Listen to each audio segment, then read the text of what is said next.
आज का ये वीडियो, अगर आप जीवन में सर्वोत्तम बनना चाहते हैं, अपने जीवन को प्रकाशमय करना चाहते हैं, तो आपके लिए बहुत ही उपयोगी होगा। ये गारंटी है। इस वीडियो को अच्छे से, शांति से, ध्यान से 1 से 3 बार भी देखें, लेकिन समझ के इसको करना है। सबसे पहले आप सबको मैं गुरु पूर्णिमा की अग्रिम बधाई देता हूं। प्रश्नोत्तर रत्न मालिका में आदि शंकराचार्य को शिष्य पूछता है कि गुरुदेव, संसार में कोई किसी को कटु शब्द कह देता है तो बड़ा दुख होता है, तो सबसे बहुत ज्यादा अपमानित करने वाला कटु शब्द क्या है? ऐसे प्रश्नोत्तर रत्न मालिका में आदि शंकराचार्य को उनका शिष्य पूछते हैं, तो भगवान आदि शंकराचार्य कहते हैं कि दुनिया में सबसे बड़ा कटु शब्द है नगुरो, यानी तेरा गुरु नहीं है। अगर किसी को कहें कि तेरा गुरु नहीं है, इससे बड़ा अपमान क्या है? ये सबसे बड़ा कटु शब्द। लेकिन आजकल लोग कहते फिरते हैं कि बराबर के गुरु नहीं मिलते साहब, आजकल तो संत सही नहीं मिलते साहब, संत सब अलग टाइप के हो गए हैं, मैं गुरु ढूंढ रहा हूं, मिल नहीं पा रहा है। तो आज जब मैंने गुरु पूर्णिमा के लिए एक संदेश बनाने की इच्छा सोची, तो तब मैंने सोचा कि आपके जीवन में गुरु का स्थान क्या है और गुरु कहाँ आपके जीवन में प्रवेश कब करते हैं, कहाँ करते हैं, और जीवन में आपको गुरु क्या देते हैं, ये पहले समझोगे नहीं तो आप गुरु को छानते फिरोगे। ध्यान रखना, आप हाथ में लेके चन्नी पकड़ के गुरु को छानो, ये आपका काम नहीं है। चन्नी पकड़ के शिष्य ढूंढे, ये गुरु का काम है। जितने लोग कहते हैं कि आजकल सही संत गुरु नहीं मिलते, आप ध्यान रखना, मैं काशी के उन गलियों में घुमा हूं जहां विद्वान ब्राह्मण पंडितों का चरित्र और आचरण इतना उत्कृष्ट मैंने देखा, तुरंत मन में लगा कि इनके चरण में नतमस्तक होना चाहिए। संत होने के बाद भी एक गृहस्थ पंडित जी को नतमस्तक होने की इच्छा इसलिए हुई कि कहीं भी आप की नजर अगर उस वस्तु को ढूंढने में काबिल हो जाए और परिपक्व हो जाए, तो हिमालय के गुफा कंदरा में ही नहीं, आपके जीवन में, आपके सामने, आपके घर के आसपास ही वो मिल जाएंगे जिनको गुरु कहने के लिए मन खुश हो जाएगा। अब गुरु क्या करते हैं और हमको इस गुरु पूर्णिमा में क्या करना है, आपको मैंने बताया कि ये वीडियो को 2-3 बार देखना, क्योंकि व्यक्ति आध्यात्मिक बनना छोड़ के भौतिक बनता जा रहा है, और जब भौतिक बनता जाएगा तो भौतिकता के अपनी व्यवस्थाओं को बढ़ाने वाले गुरु को ढूंढेगा और भौतिकता के अपने जीवन को सुधारने वाले गुरु ढूंढेगा। लेकिन आप एक चीज जान सकते हैं कि गुरु तभी प्रवेश करेंगे जब प्यास हमारे जीवन में पूरा हो जाएगा। कुआं तभी हमारे पास आएगा जब हमारा प्यास कुएं को खींचने जितना आकर्षण शक्ति उत्पन्न करेगा, तब गुरु हमारे जीवन में आएंगे। अभी जो पूरा संसार कहता है कि भाई गुरु आजकल सही नहीं मिल रहे हैं, आपको बता दूं कि प्रकृति सोचती है कि सही शिष्य होगा तो उस समय सही गुरु उसके सामने प्रकट हो जाएंगे। अब आपको आज मैं एक उपाय बताने वाला हूं, वो करना क्यों आवश्यक है, क्योंकि कई लोगों के गुरु होने के बाद भी गुरु की आवश्यकता और गुरु का अर्थ और गुरु की महिमा का पता नहीं है। कई लोगों के पास गुरु है ही नहीं, जैसे प्रश्नोत्तर रत्न मालिका में आदि शंकराचार्य ने कह दिया कि कटु शब्द सबसे बड़ा है नगरो, गुरु नहीं है। तो ये गुरु पूर्णिमा आ रही है, तो सरलता से हम खुद के जीवन में योग्यता कैसे बढ़ा ले और बढ़ी हुई उस योग्यता से आध्यात्मिकता और जीवन की सर्वोत्तमता को हमारे जीवन में प्रदान करने वाले गुरु को कैसे प्राप्त कर ले, इसके बारे में शास्त्र क्या बोलता है। अब आप देखिएगा, एक कथानक याद आता है कि हनुमान जी को उनकी शक्ति का पता नहीं चला। अब ये सोचूं तो मुझे बड़ा आश्चर्य लगता है कि जाम्बवंत जी क्या हनुमान जी को उधर रामेश्वरम के पास ही जाके महेंद्र पर्वत के पास ही मिले कि पहले से ही किष्किंधा से मिले हुए ही थे। अभी इसके बारे में कोई बात ही नहीं करते हैं। मुझे बड़ा आश्चर्य लगता है कि हनुमान जी जब तक जांबवंत जी उनकी शक्ति के बारे में समझाते हैं तब तक क्या हनुमान जी अकेले जंगल में अकेले बैठ के तपस्या कर रहे थे? पहले भी वो किष्किंधा में सुग्रीव और बाली के साथ थे और हनुमान जी मंत्री थे उनके, और वो पूरे जितने भी वानर राजा से लेके उनका पूरा परिवार और सेना हनुमान जी को प्राप्त श्राप के बारे में भी पता है और हनुमान जी के शक्ति के बारे में भी पता है। और जांबवंत जी अचानक जब सुग्रीव को तकलीफ आ गई तब पहुंच नहीं गए, वो पहले से ही वाली सुग्रीव के साथ ही थे, यानी वो हनुमान जी के साथ ही थे। तो पहले क्यों नहीं समझा दिए कि भाई तेरी शक्ति इतनी है, भाई तू समुद्र लंघन कर सकता है? पहले क्यों नहीं बता दिए? अब अचानक बताने का कारण क्या हुआ? यहां समझ आता है गुरु की महिमा, यहां समझ आता है कि जीवन में गुरु कब प्रवेश करेंगे। आप मत सोचना कि गुरु कोई बड़े त्यागी के रूप में, बड़े सिद्ध पुरुष के रूप में, बड़े आचरणवान के रूप में ही प्रवेश करेंगे। एक कागज के मैसेज के रूप में भी आपके जीवन में गुरु प्रवेश कर सकते हैं, एक कोई घटना के रूप में गुरु प्रवेश कर सकते हैं। रामकृष्ण परमहंस जी का अगर जीवन चरित्र आप पढ़ते हो तो कहते हैं कि मैं बहुत छोटा था, बैठा था, अचानक पूरा आकाश को देख रहा हूं तो पूरा काला बादल चारों तरफ आकाश में छाए हुए हैं, उसमें दो हंस पक्षियां सफेद ऐसे उड़ के जा रहे थे जैसे उस काले बादल में बिजली की तरह, और वो बिजली कौंधने जैसे उन पक्षियों को देखते ही मेरे अंदर जो बिजली कौंधी एक क्षण में, उस क्षण में मेरे अंदर जागृति हो गई और आत्मज्ञान हो गया।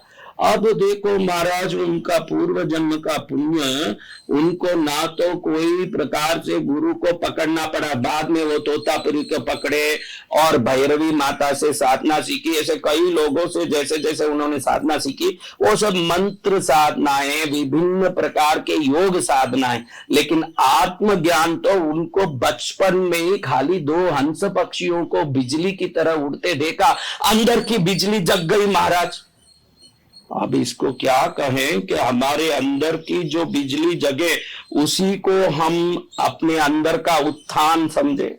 आज हम सामाजिक यश को उत्थान मानते हैं, धन दौलत सुख को उत्थान मानते हैं, लेकिन मरते समय हर आदमी तड़पता है कि मेरे जीवन में मुझे जो करना चाहिए था वो नहीं किया, अब मेरा जीवन ये बेकार हो रहा है।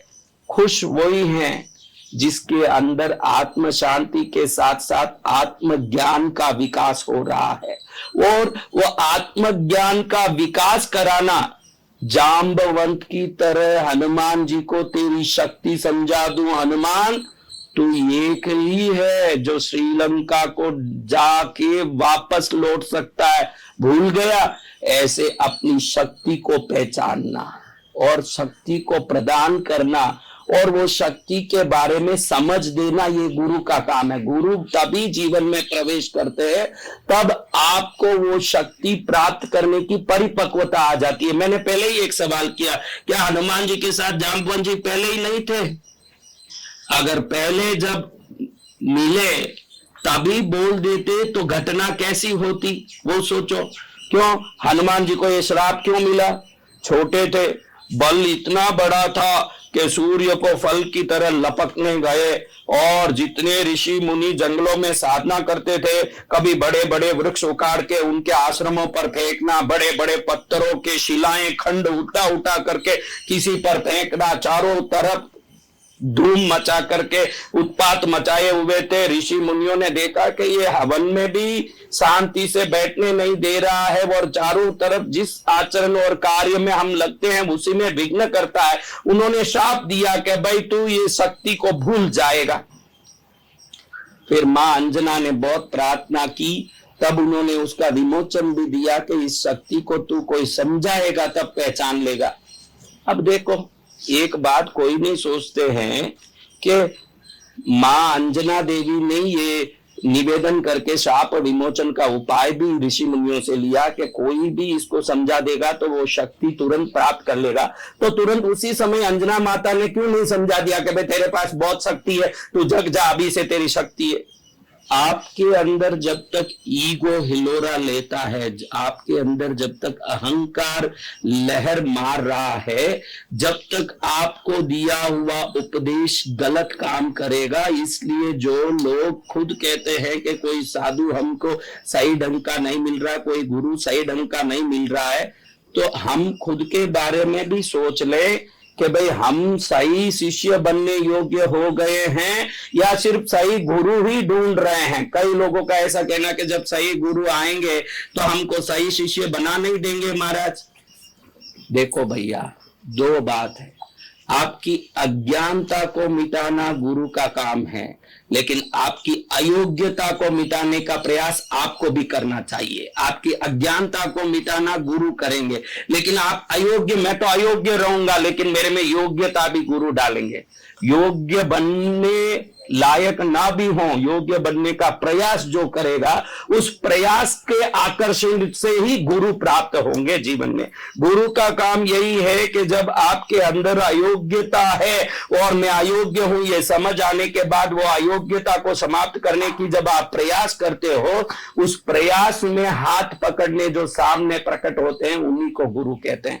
नहीं तो समझो कि चार शंकराचार्यों के चारों दिशाओं में मठ स्थापित किया आदि शंकराचार्य ने, चारों को चार मंत्र दिए, अहम ब्रह्मास्मि, तत्वमसि, अयम आत्मा ब्रह्म, ऐसे शब्द दिए। अब कोई अयोग्य हो, एकदम किसी भी प्रकार के लायक का नहीं हो, उसको अगर कोई कह दें कि अहम ब्रह्मास्मि, अब उसको लग जाए कि मैं ब्रह्म हूं, मैं सब कुछ हूं, तो अब ये सुनने के बाद उसको उस ब्रह्म में लीन हो के ब्रह्म तत्व का अनुभूति करने का भाव आएगा कि मैं ब्रह्म हूं। ये ईगो प्रकट होके झगड़ा करेगा। नारद जी के बारे में भी ये आता है कि नारद जी को एक बार लग गया था अहम ब्रह्मास्मि का गर्व का भूत, उसीलिए भगवान विष्णु ने माया की, उनका मुंह बंदर का कर दिया। फिर कहीं जाके शादी में खड़े हुए विष्णु के साथ दूसरी लक्ष्मी को शादी करने, और फिर क्या क्या हुआ ये चरित्र में आता है। तो गुरु तभी प्रकट होते हैं जब हमारे मन में मैं अयोग्य हूं ये कॉन्शियस, ये प्रज्ञा आ जाए। प्रज्ञा आने के बाद गुरु प्रकट हो जाएंगे। ये मत सोचना कि मैं पूर्ण योग्य हो जाऊंगा फिर गुरु आएंगे, उसकी जरूरत नहीं। लेकिन मैं अयोग्य हूं इतना हमारे में बुद्धि भी आ जाए, कॉन्शियस भी आ जाए कि मेरे में क्या क्या अयोग्यता है। हे प्रभु मेरी अयोग्यता मिट जाए, मुझ में योग्यता आ जाए। जब ये भाव हम में प्रकट होगा तब पर ब्रह्म परमेश्वर आपके जीवन में एक वो गुरु भेज जो आपकी अज्ञानता अयोग्यता दोनों को मिटा के ज्ञान युक्त बनने की, योग्यता युक्त बनने की जीवन आप में प्रकट होगी, तब आप में गुरु प्रकट होंगे। इसलिए जांबवंत जीवन भर हनुमान जी के साथ होते हुए भी तब वो शब्द कहते हैं जब हनुमान जी को आवश्यकता समझ आ रही है, अहंकार समझ नहीं आ रहा। जब खड़े हैं वहां जाके समुद्र तट पर, एक वानर कह रहा है कि मैं 10 योजन लांग सकता हूं, दूसरा वानर कह रहा मैं 20 योजन लांग सकता हूं, अंगद जी कह रहे हैं मैं 100 योजन लांग तो सकता हूं, पहुंच तो जाऊंगा, लेकिन वापस आऊंगा इसकी गारंटी नहीं है। अभी जो जाएगा वो वापस नहीं आएगा। फिर उस उद्देश्य का क्या हुआ, क्योंकि वहां जाने के बाद सीता माता मिल गई, सुरक्षित है, ये संदेश को यहाँ लाके पहुंचाना भी तो उतना ही जरूरत है जितना बाहर जाके उनको मिलना जरूरत है।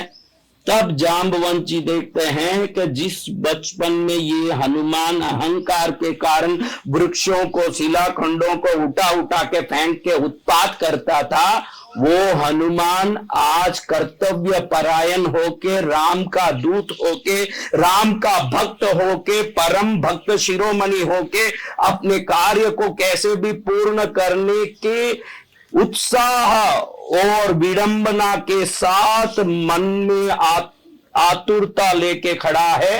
अब ये रहस्य प्रकट करने का समय है, यही गुरु का आपके जीवन में प्रकट होने का समय है। जब आपके अंदर एक शब्द गुरु ने कहा तो वो अहंकार बन के नहीं, उसको आत्मसात करने का भाव बन के आपके अंदर ग्रहण होगा, तभी गुरु आपके अंदर प्रकट होंगे। अगर मैं आपको कहूं दीर्घायुष्मान भव, समृद्धिमय भव, और तुरंत आपको लगे कि अब तो गुरु का आशीर्वाद मिल गया, दीर्घायुष्य हो जाऊंगा तो दुनिया भर का प्रपंच करूंगा, समृद्धिमय हो जाऊंगा तो लूटपाट करूंगा, धन दौलत का भोग करूंगा। उसी दिन गुरु के मुख से ये शब्द निकलेंगे जब आप अपने दीर्घायुष्य से मनुष्य जीवन को सफल करने का और समृद्धिमय बनने के बाद उस समृद्धि के सदुपयोग करने का भाव लाओगे। नहीं तो जांबवंत तो पहले से ही हैं, और सभी सेना सुग्रीव वाली जितने लोग इस श्राप के बारे में जानते सभी साथ में ही हैं, फिर भी अब जाके उसको बोलने के लिए प्रकृति ने बाधित क्यों किया? क्योंकि मैं इसको प्रकृति या परमेश्वरी शक्ति बोलूंगा, जो इतने दिन तक हनुमान जी से इस बात को छुपा के रखा। क्योंकि रोज साथ बैठ के खाने वाले, साथ सोने वाले, साथ उठने वाले, हम तो बिना काम ही एक दिन में 10 बार पुरानी बातें कर लेते हैं। तो रे हनुमान, तेरे साथ ऐसे श्राप हुआ था, तू बहुत शक्तिमय है, पहले ही नहीं बोल देते, अभी बोलने की बहुत आवश्यकता क्यों आई? क्योंकि इस जगह एक समझ हमको आना चाहिए कि गुरु एक जांबवंत के रूप में, गुरु एक मैसेज के रूप में, 2 हंस पक्षी के रूप में, या आप चाहो जिस रूप में भी गुरु आ सकते हैं। लेकिन गुरु का काम है आपके जीवन में परिपक्वता का जब ललक आ जाए तब उस ललक को पूरी करने के लिए प्रकट होना। अगर वो आ नहीं रहे हैं तो समझना कि अभी ललक बराबर का नहीं आया है अपने जीवन में। अभी कई लोग मुझे पूछते हैं, महाराज जी हमारे तो कोई गुरु है नहीं और मेरा मन नहीं करता कि मैं कैसे गुरु को, किसको मानूं, कैसे मानूं, क्या करूं। आज मैं यही इस बात को ही बताने के लिए ये वीडियो बनाया। मैंने सोचा कि आदि शंकराचार्य कहते हैं कि दुनिया का सबसे बड़ा अपमान है नगरा होना, और ये भारत भूमि जहां गुरु शिष्य की परंपरा को संसार का सबसे बड़ा आशीर्वाद माना जाता है, आज भी करोड़ों लोग बिना गुरु के जीवन जी रहे हैं। तो मैं ये नहीं कह दूंगा कि कल सुबह आप जाके किसी गली में रहे हुए साधु को गुरु बना लो, लेकिन शास्त्र कहता है कि हमारी योग्यता जब बढ़ेगी तो हमको ईश्वरीय मार्गदर्शन भी मिलेगा, और जब ईश्वरीय मार्गदर्शन मिलेगा तो हम सही मार्ग पर चल के सही मार्गदर्शक को भी पकड़ लेंगे, और उस मार्गदर्शक को ही मैं गुरु मानता हूं, जो हमारे जीवन को सर्वोत्तम बनाने का मार्गदर्शन देते हैं, उन्हीं को मैं गुरु मानता हूं। वो गुरु कैसे मिल सकते हैं? देखिए, जो गुरुओं के बारे में अनर्गल बात करता है उसके बारे में शास्त्र एक बात कहता है कि सामने वाला अगर तुझे सही नहीं लग रहा है तो तू तेरा काम देख के जा, उनकी उपेक्षा कर ले।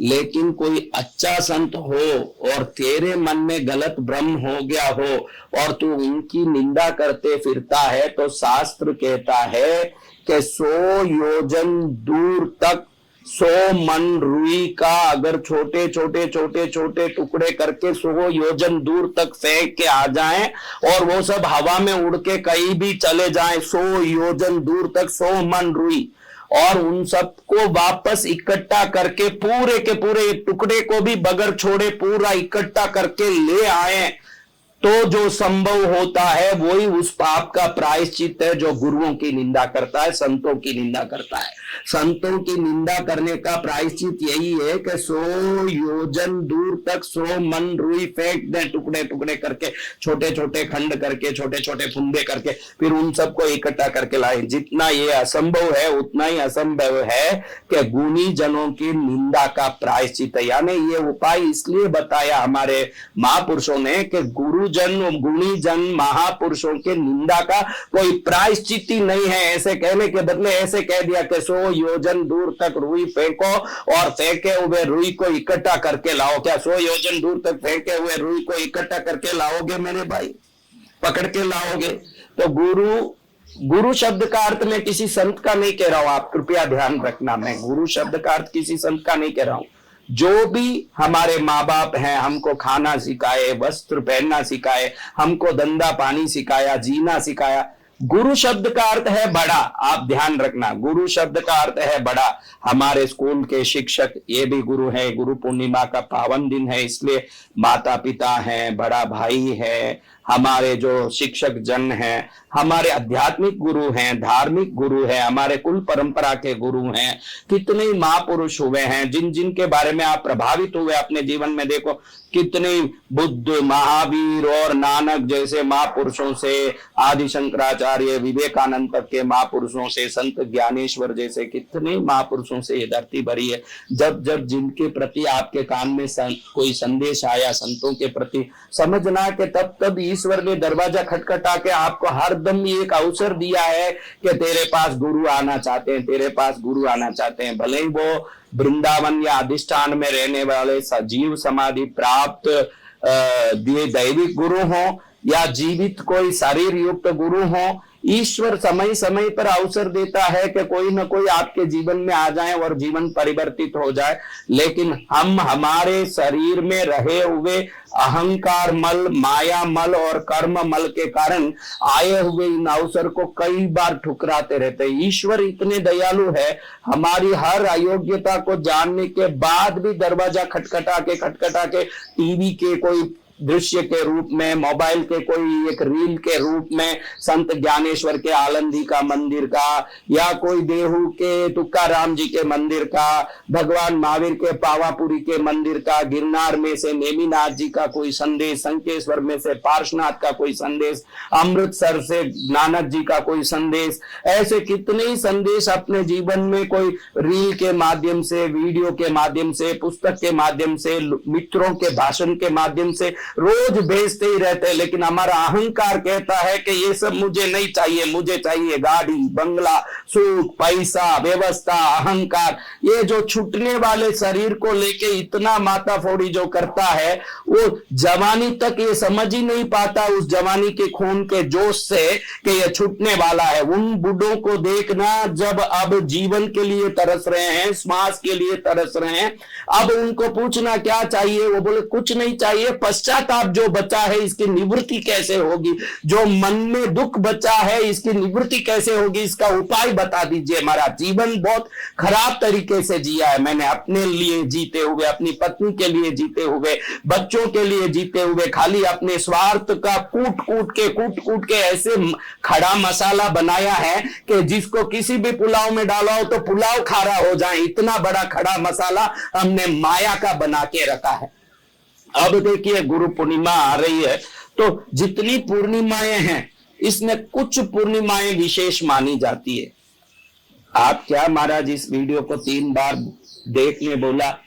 3 बार नहीं 10 बार देखना, क्योंकि आध्यात्मिक बातें एक तो रुचिकर नहीं लगती, और रुचिकर लगे तो समझ नहीं आती, और समझ आ जाए तो जीवन में उतरती नहीं है। ये तीनों रामायण अपने साथ है ही, तो इसलिए इसको देखना। क्योंकि मैं आज एक आपको बढ़िया से शास्त्र में बताया हुआ विधि बता रहा हूं, जो ईश्वरीय ऊर्जा आपका हाथ पकड़ के सीधे मार्गदर्शन करके सत्यमय रूप से एक दिव्य गुरु दर्शक शक्ति से आपको जोड़ दें। वो कुछ भी हो सकता है, कोई संत होगा, कोई संदेश होगा, कोई ज्ञान होगा जो आपके जीवन को परिवर्तित कर देता है। आजकल देखो ये जितने भी हम लोग योग साधना वगैरह सिखाते हैं, उस साधना में हम लोग ध्यान सिखाते हैं, प्राणायाम सिखाते हैं, कई क्रियाएं सिखाते हैं।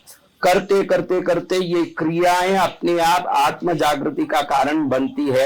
एक दिन ये क्रियाएं गुरु बन जाती है आदमी की। तो गुरु का आवश्यकता ये नहीं है कि गुरु कोई व्यक्ति हो या गुरु से आपका व्यक्तिगत संबंध हो। गुरु कोई क्रिया हो सकता है, कोई संदेश हो सकता है, कोई दृश्य हो सकता है, कोई अनुभूति हो सकती है, या कोई व्यक्ति भी हो सकता है। कहीं से भी जो प्रकट होकर हमारे जीवन को अंतर शांति से भर दें, आंतरिक खुशी से भर दें, स्वयं में परिपूर्ण होने के अनुभव से भर दें। अगर ये इतनी अनुभव आपके अंदर हो गए तो समझना कि आपके अंदर कोई गुरु शक्ति काम कर रही है। वो व्यक्ति हो या कोई विशेषता हो, वो कुछ भी हो सकता है जो आपके अंदर काम कर रही है, वो आप ध्यान करके काम ले सकते हैं। अब आपको मैं ये बताना चाह रहा था कि मेरे जीवन में कोई गुरु नहीं है महाराज, मेरे जीवन में कोई गुरु नहीं है, लेकिन मुझे कोई गुरु बनाने की इच्छा भी नहीं होती। तुझे इसलिए इच्छा नहीं होती है क्योंकि तुझे गुरु से प्राप्त लाभ को पाने की अभी तक योग्यता नहीं हुई है। जिस समय तेरे में योग्यता आ जाएगी गुरु प्राप्ति के बाद प्राप्त होने वाले सुखों की और आंतरिक शांति की, वो इच्छा तभी होगी जब आंतरिक शांति प्राप्त होने का समय आ जाएगा।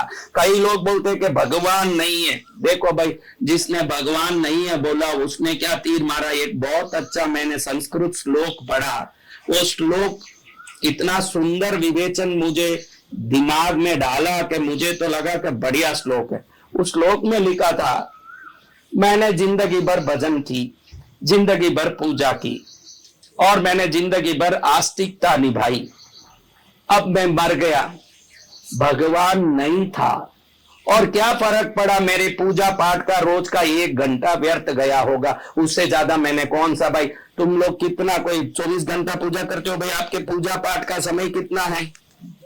15 मिनट 20 मिनट आधा घंटा, अपने जीवन का आधा घंटा गया। सोचो अभी आप आस्तिक हो, भगवान के भरोसे पूजा कर लिए और मर गए, क्योंकि मरने के बाद क्या हुआ ये बोलने आज तक कोई वापस नहीं आया। जब तक भगवान है या नहीं, शक्तियां है या नहीं, इन बात का विवाद चलता रहेगा। लेकिन आप सोचो कि आपका 15 मिनट वेस्ट हो तो चले, क्योंकि आप भगवान है मान के पूजा कर लिए, मर गए, देखे कोई भगवान है ही नहीं, कुछ लेना देना ही नहीं, तो आपका 15 मिनट ही वेस्ट हुआ। वो जो नास्तिक भगवान नहीं है बोल के जिंदगी भर मौज ले रहा है और मर गया ना, अगर भगवान रहा तो डंडा खाएगा, वो कितना बड़ा नुकसान होगा। तो ये संस्कृत श्लोक कहता है कि भगवान है बोलने वालों को तो 15-20 मिनट की पूजा भक्ति से मन प्रसन्न हो रहा है और मरे तो भी कोई नुकसान नहीं है। नास्तिक जो भगवान नहीं है बोल रहा है, वो बाद में उधर जाके भगवान को देखेगा, अपनी नास्तिकता के, पाप आचरण के, अनाचरण के जितने दंड भोगेगा, ये बहुत महंगा पड़ेगा। इसलिए कहीं भी देखो आस्तिकता में बहुत सारे फायदे। सबसे बड़ा फायदा है कि आपके जीवन में कोई दुख आता है तो धर्म कहता है कि पूर्व कर्मों से हो रहा है। नास्तिक कहता है जो कर रहा हूं मैं कर रहा हूं, जो मैं कर रहा हूं कह रहा है कुछ भी दुख आएगा तो अरे मेरे कारण हुआ, ये सोच सोच के डिप्रेस हो जाएगा, ये सोच सोच के परेशान हो जाएगा, मन से व्यतीत हो जाएगा और एक प्रकार से बीमार हो जाएगा। और जो भगवान के भरोसे है, भगवान को मानता है, वो यही सोचेगा कि ये भगवान की मर्जी है, ये भगवान की लीला है, जो करते भगवान अच्छे के लिए करेंगे। भगवान अच्छे के लिए किए या किस लिए वो अलग बात, लेकिन खुद का मन खुद को समझा के खुश हो जाता है कि जो करते हैं भगवान अच्छे के लिए करते हैं और मेरे पूर्व कर्म में कोई पाप है जो मुझे आज इस दुख को झेलने के लिए मजबूर कर रहा है। और वो मन को समाधान करके, मन को खुश करके शांत रह जाएगा। उसको दुख में भी भगवान की चरण के सुख दिखाई देंगे। और नास्तिक को तो दुख में दुख ही दिखाई देगा, क्योंकि वो सोचता है कि जो करता हूं मैं ही करता हूं, जो मैं करता हूं बोलता है वो दुख में बड़ा मार खा रहेगा, और जो भगवान करते हैं बोलता है वो दुख सुख में समभाव रखेगा। ये आस्तिकता का सबसे बड़ी विशेषता है। और आज आपको बता दूं कि हमको भगवान तक, गुरु तक, सच्ची आराधना तक, अध्यात्म तक जाने से कोई रोकती है तो वो है माया की अशुद्धि, अहंकार की अशुद्धि और कर्मों की अशुद्धि। ये 3 मल है। मल यानी अशुद्धि, 3 अशुद्धि है, माया मल, कर्म मल, अहंकार मल। ये कहां घुसे हुए हैं महाराज? ये आपके नाड़ियों में घुसे हुए हैं। किधर घुसे हैं? आपके नाड़ियों में खून ही नहीं दौड़ रहा है, आपका अहंकार, आपके कर्म, आपकी माया। इसीलिए इस संसार में किसी भी, जीसस कृष्ण को ले लो, नानक जी, कबीर जी को ले लो, राम जी, कृष्ण जी को ले लो, योगिर भव अर्जुन। कृष्ण कहते हैं मुझे क्या बनना चाहिए भगवान बताओ, अर्जुन पूछते तो भगवान कृष्ण कहते हैं योगी बन।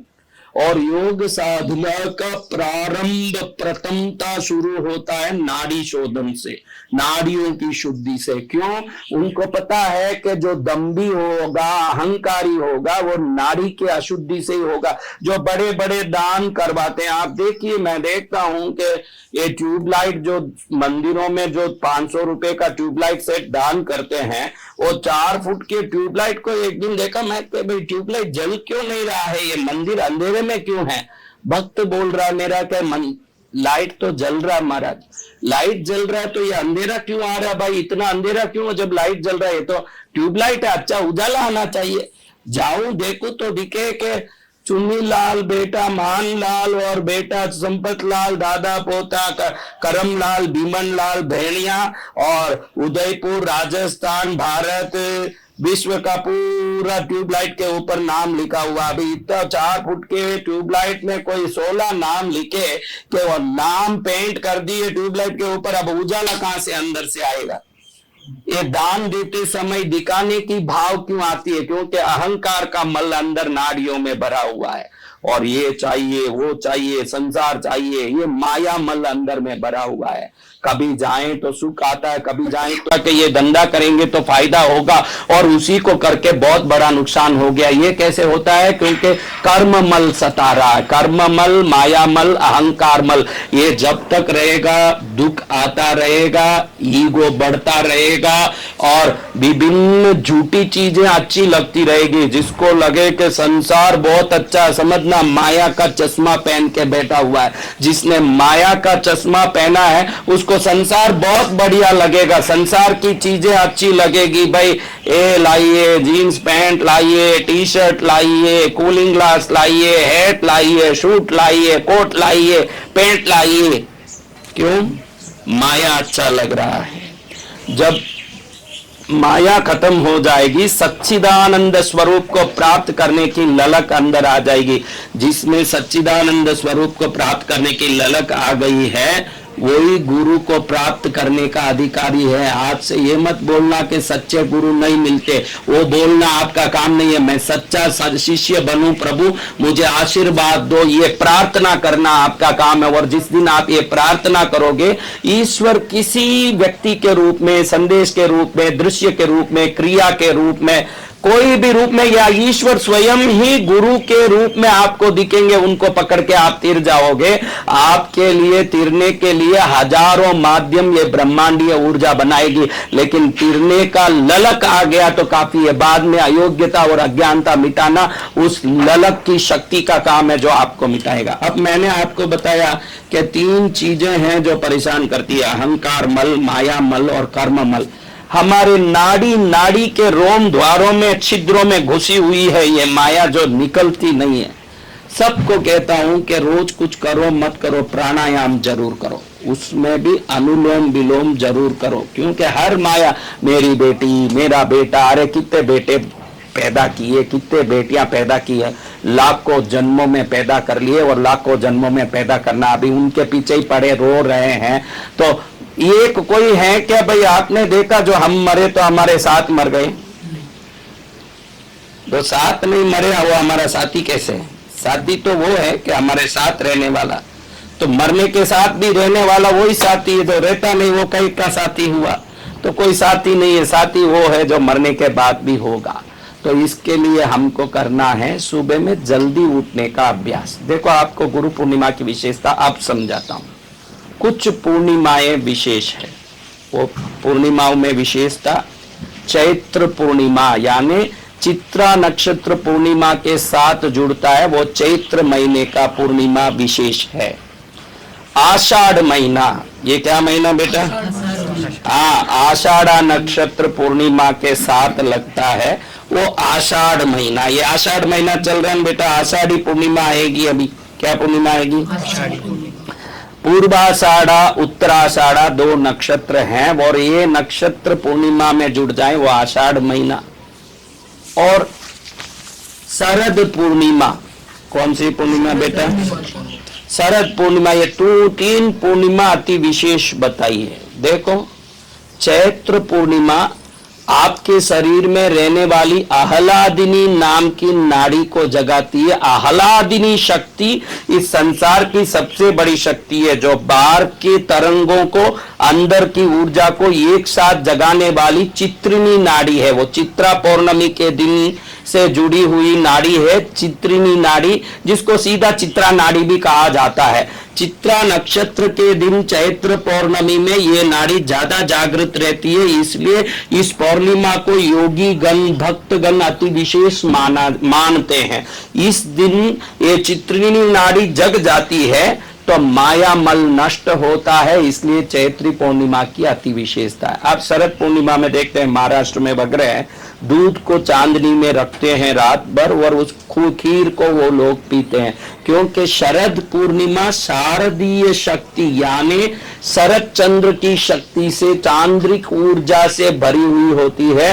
वो जो किरणें जब हमारे अंदर प्रवेश करते हैं तो हमारे अंदर की चंद्र नाड़ी का जागृति होने के बाद वो चंद्र नाड़ी मनोभवा नाड़ी को शुद्ध करके जीवन को आध्यात्मिक ऊर्जा की ओर ले जाता है। इसलिए शरद पूर्णिमा की महिमा है। अब गुरु पूर्णिमा की, आषाढ़ी पूर्णिमा की क्या विशेषता है? आषाढ़ा नक्षत्र में आने वाली इस पूर्णिमा पर 16 कलाओं में 16 सिद्धियां भरी रहती है। इसलिए इस दिन हर व्यक्ति गुरु की पूजा करता है, जो परिपूर्ण परब्रह्म भगवान का स्वरूप बनके, प्रतीक बनके, प्रतिनिधि बनके शिष्यों को उपदेश देते हैं।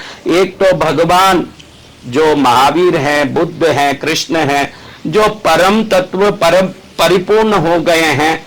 लेकिन देखो, आप ध्यान रखो, जब शिवाजी महाराज महाराष्ट्र में जिनका शरीर छूट गया, बहुत बड़े छत्रपति हुए, उनके बाद 5 वर्ष के शाहजी महाराज ने राज किया, तो उस 5 वर्ष के बच्चे को बेटा के भी महाराष्ट्र के जितने सेनापति थे, पेशवा थे, उतना ही इज्जत देते थे जितने शिवाजी की दिए।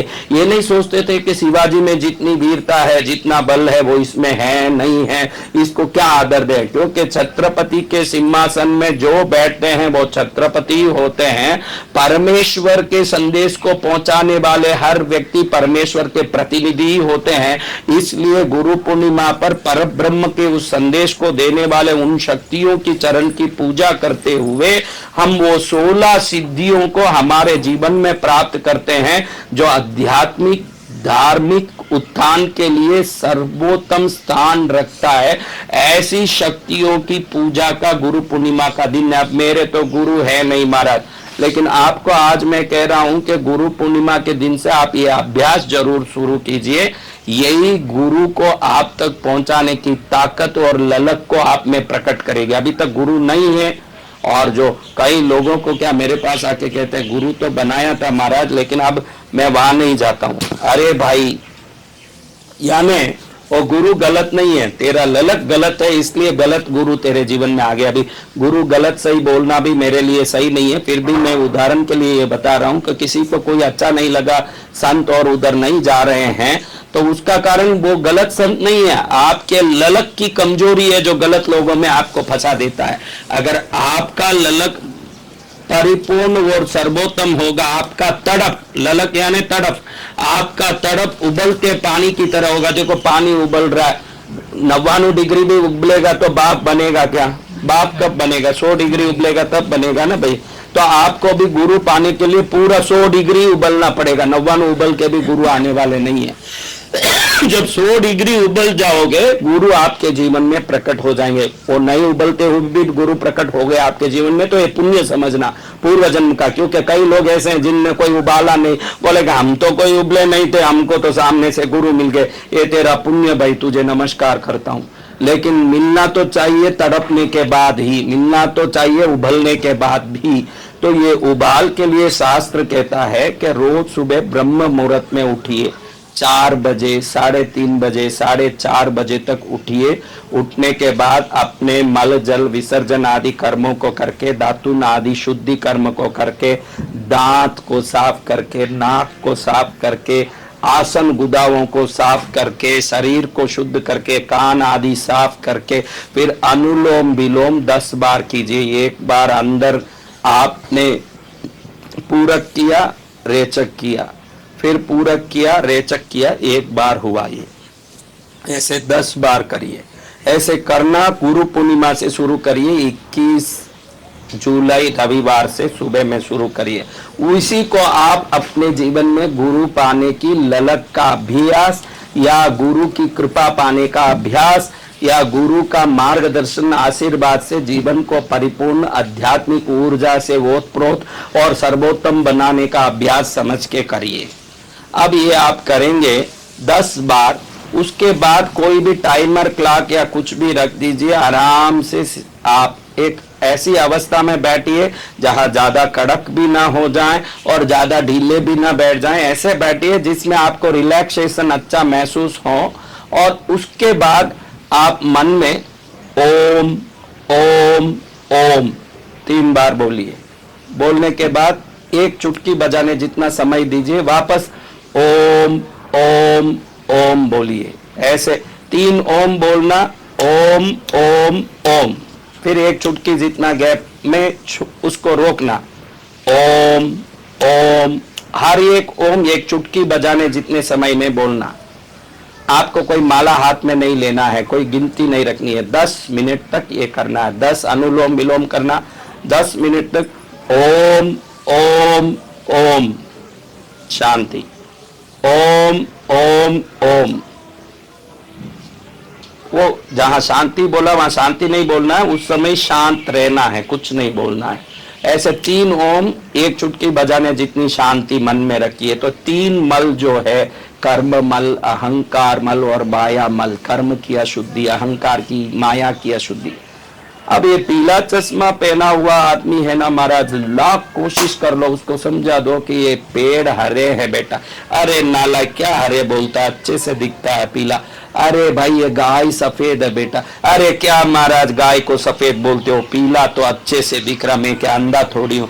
तू चश्मा खोलेगा तो ही यथावत स्वरूप को देख पाएगा, और ये माया का चश्मा तभी खुलेगा जब आप इस प्रैक्टिस को शुरू करोगे, तब आत्मा आनंद भी बढ़ जाएगा। अभी जो मन में डिप्रेशन, टेंशन होता है कि ये काम नहीं हुआ तो तुरंत गुस्सा आ जाए, ये काम नहीं होता, ये सब क्यों होता है? मैंने अच्छे से सोचा भाई 40-50 वर्ष, 40-50 क्यों, 25 वर्ष पहले भी लोग काफी सहिष्णु थे और आनंद में रहते थे। अब 10-20 वर्ष में इतना लपक क्यों आ रहा है कि ये अभी चाहिए, ये अभी क्या अभी चाहिए।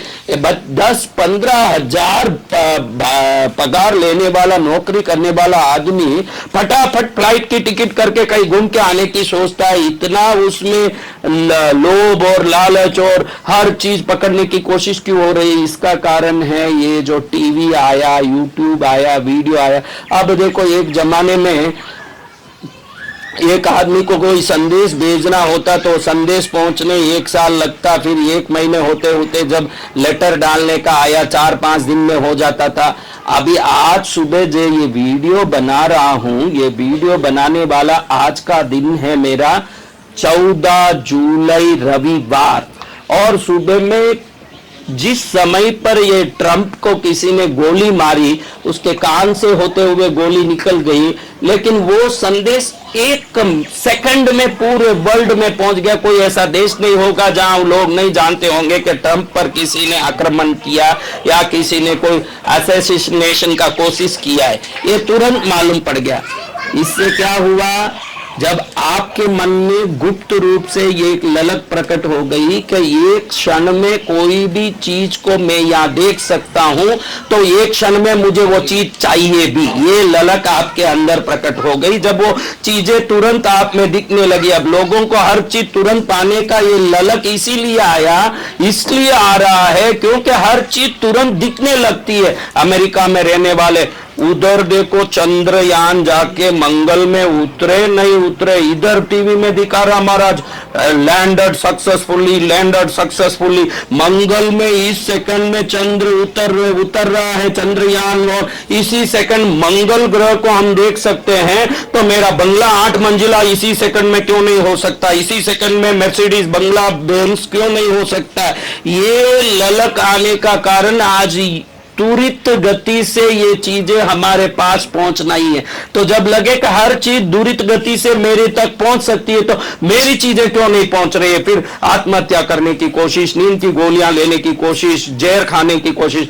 अरे नीट में मैं पास नहीं हुआ। अरे बेटा तेरे लिए नीट की मेडिकल एजुकेशन पढ़ के डॉक्टर बनने तू गया, तो तेरे लिए पढ़ाई है, पढ़ाई के लिए तू नहीं है। तेरे लिए धन है, धन के लिए तू नहीं है। ये आज देखो युवा वर्ग तुरंत खुदकुशी करना, आत्महत्या करना, मरना, क्योंकि मुझे नहीं मिला मैं नहीं जीऊंगा। बस ये तड़प इसलिए आती है कि दुनिया तुरंत सब कुछ चाहती है, और इस तड़प से, ये अज्ञानता से, ये दुरित माया से, अहंकार से, उसके घर में ये है तो मेरे घर में चाहिए, ये अहंकार मल है। ये संसार मुझे पूरी तरह से चाहिए, ये मायामल है। और जीवन में जो नहीं हो रहा है उसके प्रति जो हम परेशान हो जाते हैं, कर्ममल है। इन तीनों को रोकने के लिए मेरे भाइयों, गुरु पूर्णिमा की 16 कला से भरी दिव्य ऊर्जा युक्त गुरु पूर्णिमा आ रही है। आपके गुरु हो न हो, आपके जीवन में अगर आप मार्गदर्शन चाह रहे हो, आपको पूरा मार्गदर्शन चाहिए, मुझे आत्म शांति चाहिए, आंतरिक परिपूर्णता का अनुभव चाहिए, जीवन में ईश्वरीय ऊर्जा की अनुभूति चाहिए, तो मैं जितना बोल रहा हूं वो करिए। आप अपने स्वयं की क्रिया को गुरु बनाइए। एक दिन वो गुरु आपके सपने में साक्षात कहीं प्रकट हो जाएंगे, या कोई संदेश या क्रिया आपको गुरु बन के पूरे जीवन में मार्गदर्शन देती रहेगी, जिससे आप अपूर्णता में पूर्णता महसूस करोगे। आपको पूर्णता महसूस करनी है तो निश्चित ये क्रिया को पकड़ के चलनी है। 3 बजे 4 बजे उठना जरूरी है। पहले मल जल विसर्जन कर लिया, दंत शुद्धि, चक्षु शुद्धि, कर्ण शुद्धि आदि जितने भी शुद्धिकरण कर्म कर लिए। फिर एक जगह है वहां बैठिए जहां रोज बैठना, उसी जगह थोड़ी हवादार जगह हो, रोज बैठ सकते हो, और आप रोज वहां बैठिए। सुबह जब भी आप बैठते हो, सूर्योदय के पहले 6:30 के पहले बैठ रहे हो तो उत्तर मुखी बैठिए, 6:30 के बाद बैठ रहे हैं तो पूर्व मुखी बैठिए। एक ऊन का आसन लगा लीजिए, बैठ के 10 बार अनुलोम विलोम का पूरा एक साइकिल कीजिए 10 बार। फिर मैं 10 मिनट तक, बस कुल 15 मिनट का ही ये रोज प्रोसेस करना, 10 मिनट तक ओम ओम ओम ओम ओम ओम, मुंह से नहीं बोलना, मन में ही बोलना। जैसे एक जोर से कोई घंटा बजाता हो किसी मंदिर में, ओम ओम ओम, मन से जोर से बोलना, जैसे अंदर की जितनी शिराएं हैं, नाड़ियां हैं, उसमें कंपन हो और अंदर में ऐसा झटका लगे जोर से, जिस झटके से पूरे आंतरिक कंपन से सभी प्रकार के अंदर के मलों का नाश का अनुभव हो। बाकी आपको वो अनुभव नहीं भी होगा तो जब आप ओम बोलते हो, प्रणव मंत्र का काम ही माया को, कर्म को, अहंकार को नष्ट करके आपको पूर्ण करना ही है। नासा के साइंटिस्टों ने ये पूरी तरह से शोध में पाया है कि हम पृथ्वी से ऊपर उठते हैं तो चारों तरफ जो गूंजन होता है वो ओमकार है, जिसको आमीन कहते हैं, ओमन कहते हैं, ओम कहते हैं। वो ओम का ही सारांश है। ओम से, उस नाद के कंपन से सब शुरू होता है, उस नाद में जाके सब लय हो जाता है, उसी नाद से आपका ज्ञान प्रकट होगा, उसी नाद से आप पूर्ण होंगे और दूसरा कुछ नहीं चाहिए। ओम से बड़ा कोई गुरु नहीं है, ओम से बड़ी कोई सिद्धि नहीं है। आप मन में ओम को देखते देखते भी बोल सकते हैं, या आप जिस धर्म के हैं, बुद्ध के, महावीर के, शिव के, उनको गुरु के रूप में अंदर में ध्यान करते हुए भी ओम ओम ओम, क्योंकि ओम ही गुरु का नाम है, ओम ही गुरु का स्वरूप है, ओम ही गुरु का तत्व है। उसको करते करते इस गुरु पूर्णिमा पर अगर आप शुरू करते हैं, अगले गुरु पूर्णिमा तक तो आपके समझ का जो स्तर होगा वो सर्वोत्तम होगा, आपका ज्ञान का जो स्तर होगा वो सर्वोत्तम होगा, आपकी जीने का जो स्तर होगा वो सर्वोत्तम होगा, आप में जो आंतरिक खुशी का जो स्तर होगा ये सर्वोत्तम होगा। आज मैं जामवंत बनके आपको आपकी शक्ति समझाने आया हूं। पहले शायद ये वीडियो जो भी देख रहे हैं उनको ये वीडियो जामवंत की तरह आपकी शक्ति समझाने, जैसे हनुमान जी को जामवंत ने शक्ति समझाया, तुरंत हनुमान जी महेंद्र पर्वत पर चढ़ के ऐसे मन में प्रसन्न हुए, कहा मेरे में इतनी शक्ति है तो वो राम काज में काम आ जाए, वो राम कार्य को सफल करने में आ जाए। अगर थोड़े समय पहले भी कह देते तो अच्छा मेरे में इतनी शक्ति है, किष्किंधा के सब पत्थर उठा के फेंकना चालू कर देते हनुमान जी। इसलिए ब्रह्मांड तभी चीजें भेजता है जब उसको हम प्राप्त करने के योग्य बन जाते हैं। इसने लास्ट तक अगर आपने ये वीडियो पूरा देखा है तो आपको मैं कहूंगा कि आप तक ये वीडियो पहुंचना भी लिखा हुआ था और इस वीडियो को देखना भी आपके तकदीर में लिखा हुआ था। इसी कारण से ये आपके नजर में ये वीडियो आया है। इसको देखने के बाद सुबह में बैठते हो सूर्योदय के पहले तो उत्तर मुखी बैठो, सूर्य उदय के बाद बैठते हो तो पूर्व मुखी बैठो, सफेद आसन लगा के बैठो तो बहुत अच्छा है, नहीं तो लाल आसन लगा के ऊनी आसन बैठो। आराम से ऐसे रिलैक्स्ड बैठ के 10 बार अनुलोम विलोम करो, 10 मिनट ओम ओम ओम बोलो। ये गुरु बन के आपके जीवन को एक हाथ पकड़ के ले जाने वाले पिता की तरह, माता की तरह आपके आगे के कर्मों को सर्वोत्तम बनाता जाएगा।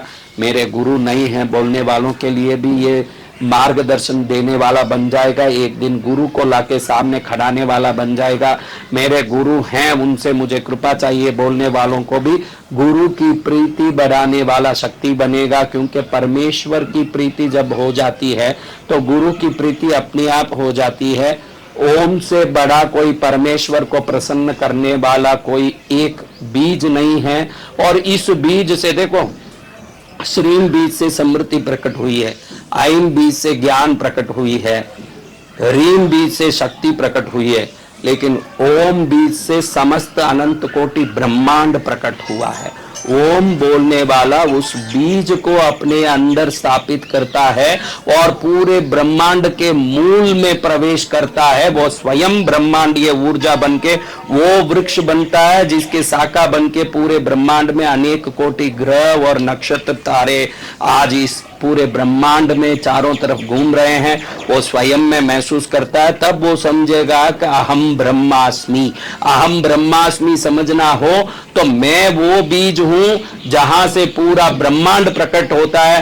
पूरा ब्रह्मांड वो बीज है जहां मैं प्रकट होता हूं। ये समझ हो जाए, इसके लिए ये क्रिया अच्छे से काम आएगी। कृष्णगिरी आने का अगर अवसर मिले तो आप 21 जुलाई को गुरु पूर्णिमा को कृष्णगिरी आके भी गुरुओं की भक्ति कर सकते हो। हम यहाँ पृथ्वी में जितने गुरु शक्तियां हुई है सबके लिए प्रार्थना करेंगे। उस दिन आप भी पहुंच सकते हैं। आगे 21 तारीख के बाद 22 तारीख से 19 अगस्त तक 1 महीना देवी भागवत पुराण, यज्ञ, पूजा, भोजन, ठहरना सब निशुल्क रखा हुआ है। उसमें भी आप कभी भी आके आप जितने दिन आपको अनुकूलता हो, 1.25 लाख ओम का विधिवत व्यवस्थित जो जाप करता है सभी पापों से मुक्त हो जाता है। देवेंद्र पंडित जी ये बात कहते थे। ऐसे ओमकार का आलम्बन लेके हम गुरु पूर्णिमा को पवित्रमय करें, जीवन को सर्वोत्तम करें। अपने जीवन में गुरु शक्ति क्या है, गुरु तत्व क्या है, गुरु नाम की वो ऊर्जा क्या है, जो ऊर्जा जीवन में घुसने के बाद एक कीड़ा तितली बन जाता है, वो क्या शक्ति है, उसको समझने के लिए हम गुरु पूर्णिमा में इस क्रिया को शुरू करें। आप अपने अपने गुरुओं की गुरु पूर्णिमा में पूजा भक्ति करके जीवन को सफल करें।